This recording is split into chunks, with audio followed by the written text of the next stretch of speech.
안녕하세요. 경제나 경제 운영 방법을 너무 모르는 정치인들이 많기 때문에 한국은 경제 문제를 자연스럽게 해결하지 못하고 있다고 생각합니다. 보통 프랑스 같은 경우에는 에나라 그래서 어떤 행정학교가 따로 있어요. 무슨 대학보다 훨씬 더 퀄리티가 높은 그런 공부를 하고 있는데 주로 경제 또 외교 분야에도 실질적인 분야를 많이 다루고 있고요. 그런 특정한 공부를 하는 학교가 따로 있어요. 그래서 에나를 만약에 나왔다 그러면 정치인이 대부분 다 됩니다. 그래서 정치인들의 수준이 상당히 높은 편이죠. 근데 제가 이렇게 하나의 예를 든 것이지 한국의 경우는 경제학을 했다던가 그런 분들이 오히려 정치인이 되어야 된다고 생각하는데 그것은 조금이라도 다각적인 경제 문제를 그래도 좀 이해하고 정치를 할 수 있기 때문이라고 생각합니다. 자, 이것은 서론이고요. 제가 오늘 녹음하려고 그러는 것은 현재 코로나 사태의 대책을 어떻게 세워야 할까라는 문제를 얘기를 하려고 합니다. 한국은 경제 구조 자체가 수출 중심 경제 운용을 하기 때문에 빈부 차이가 특별히 굉장히 많고 상층의 현금 보유가 높습니다. 그 대신에 빈곤층은 국가가 책임져야 하는 그런 입장에 있어요. 그래서 국회의원들 연봉이 지나치게 많다는 건 이미 알고 있기 때문에 현재 국회의원들이 여야 관계없이 자신의 연봉의 30%를 코로나 대안 자금으로 내놓아야 한다고 봅니다. 그게 이제 제일 첫 번째로 한국을 이끄는 지도자급 사람들로서 해야 되는 일이라고 보고요. 그 다음에 두 번째로 공무원은 낙하산식으로 공무직을 행하고 있는 사람들이 극상위에 굉장히 많죠. 그리고 공무원들은 굉장히 안정적인 직무를 수행하잖아요. 그러니까 해임될 가능성이 굉장히 적잖아요. 그래서 상위 20% 공무원들도 마찬가지로 연봉의 30%를 코로나 대책 자금으로 내놓아야 한다고 보고요. 노조의 경우도 상위직 한 20% 정도는 연봉이 높은 것으로 알고 있습니다. 그래서 연봉의 30%를 마찬가지로 자발적으로 내놓는 거죠. 그래서 이 코로나 대안 자금이 마련돼야 된다고 봅니다. 그래서 무조건 정부가 재정 적자 폭을 늘리는 그런 정치를 할 것이 아니라 이렇게 구체적으로 사회의 지도급들이 솔선수범하는 자세를 일단 보여야 되겠죠. 그리고 나서 최저소득층이 사각지대에 지금 놓여 있잖아요. 근데 지금은 소비를 안 하려고 그러기 때문에 순환 경제를 위해서 지역 화폐 발행을 해야 된다고 생각합니다. 왜냐하면 그냥 돈을 주게 되면 그건 무상복지지만 굉장히 융통성 있게 세부적으로 어떻게 경제가 살아나지 못하는 그런 쪽으로 갈 수 있어요. 그래서 실질적인 경제를 순환시키기 위해서 지역 화폐를 쓰되 만약에 이게 지나치다 그러면 50%만 지역 화폐로 풀고 나머지 50%는 최저소득층에 대해서 무조건 주는 그런 식으로 실시해야 된다고 생각합니다. 또 한 가지는 서구 사회에서 굉장히 많이 쓰고 있는데 푸드카트라는 것이 각 슈퍼마켓에 있어요. 대형 슈퍼마켓에도 이게 있고 소형 슈퍼마켓에도 있는 때가 있습니다.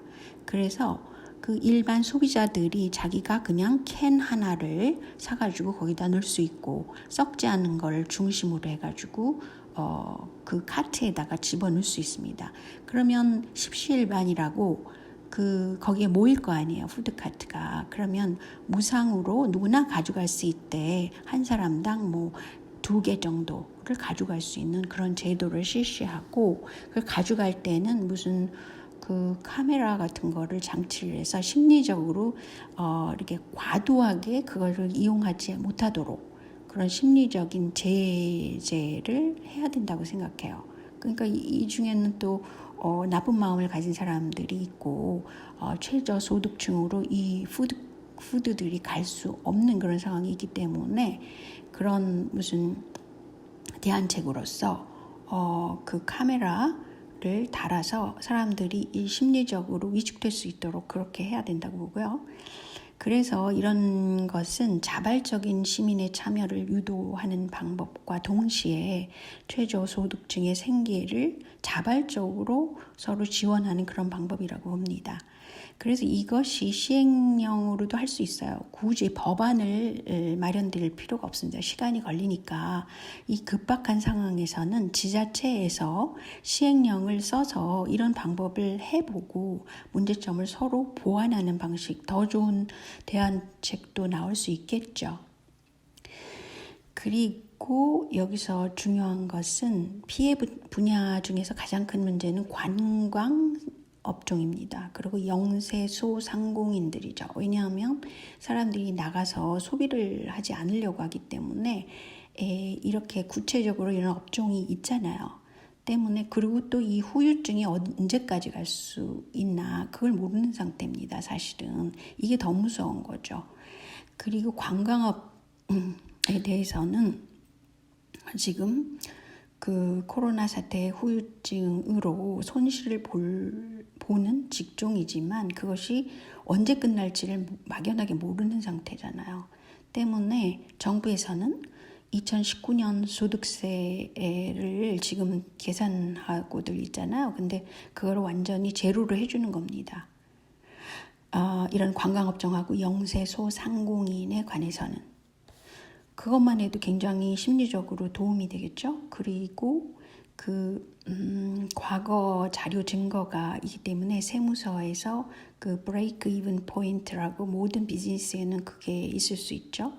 그래서 만약에 A라는 업종의 그 사업장에서 브레이크 이븐 포인트가 얼마다라고 얘기를 하면, 그러니까 연 매출 기준으로 그러면은 혹시 세무서에서 이걸 찾아줄 수도 있을 것 같아요. 그래서 이렇게 브레이크 이븐 포인트가 라는 것은 뭐냐면요, 수익과 지출이 제로까지 된 겁니다. 그래서 그 이상으로 갈 때는 손실을 보든지 이익이 나든지 그런 걸 브레이크 이븐 포인트라고 그래요. 그래서 영업 재개까지 대출 이자를 무상으로 정부가 부담해 줘야 된다고 생각합니다. 왜냐하면 굉장히 대출 이자가 지금 심각한데 한국은. 그래서 이런 특수 업종들이 만약에 대출을 현재 기준으로 받았던 것이 증거가 있을 때는 이거를 무상으로 정부가 부담을 해줘야 된다고 생각합니다. 그래서 이것은 영업 정상화가 이루어질 때까지 해줄 수 있는 거죠. 그리고 이 브레이크 이븐이 왜 중요하냐면 그것을 중심으로 이제 손실분이 나타나잖아요. 매달 지금 쌓이게 되죠. 그 손실분을 정부가 적어도 50%는 보정을 해줘야 된다고 생각합니다. 그래야만 어떻게 되살아날 수 있는 그런 경제적인 그 베이스를 이런 업종에 있는 사람들이 가질 수 있는 거죠. 나중에라도. 그래서 이렇게 구체적으로 세부적으로 정부가 이런 경제, 경영 이 부분을 좀 더 이해해야 된다고 생각해요. 그리고 이제 마지막으로 코로나가 한국에서 확산된 것은 전 기획된 것이라고 볼 수밖에 없습니다. 왜냐하면 결과적으로 지금 돌아가는 걸 가만히 보면요, 개인들을 통제하는 전자 시스템이 확립됐어요. 그래서 개인의 동선을 정부가 추적하는 시스템이 이 핸드폰 그거 하나로도 충분히 돼 있어요. 지금 보니까. 그런 문제가 있고요. 두 번째로는 이 모든 그 사회의 소비 구조가 지금 온라인 중심으로 돼가고 있습니다. 이거는 미국 주식 가격의 변동을 보더라도 이게 그렇게 되고 있구나 이런 걸 느낄 수 있습니다. 그리고 세 번째로는 의학 실험에서 한국의 확진자들이 동원되고 있다는 점이에요. 그것은 한국의 시스템이 그 의학 실험에 최적화된 이걸 수치화할 수 있는 그런 상황이기 때문에 그렇습니다. 그래서 한국은 무슨 테스트베드 국가라고 많이들 그러잖아요. 보통 상품 출시를 할 때 그렇게 알려져 있는데 마찬가지로 코로나가 발발했을 때 왜 한국 정부에서 대만처럼 어떤 선제 조치를 취하지 않았을까라는 문제를 제가 굉장히 오랫동안 지금 꽤 많이 보고 있잖아요. 다 같이. 근데 결론적으로 보면은 이런 시스템이 마련되고 있기 때문에 이것은 기획된 것이다 라고 추론하고 있습니다. 더 이상 제가 언급은 하지 않고 지금 현재 코로나 사태로 인해서 한국의 경제 구조뿐 아니라 사회 구조가 일그러지고 있는데 이것에 대책을 세우지 않으려는 그 정치권들을 보고 저도 한마디 하지 않을 수 없네요. 이것이 야권에서 주장을 하든 여권에서 주장을 하든 상관이 없습니다. 솔직히. 단지 이것이 실행돼서 그 한국 사회의 문제를 조금 더 줄일 수 있도록 그런 쪽으로 가기를 바라서 제가 녹음하게 됐습니다. 안녕히 계세요.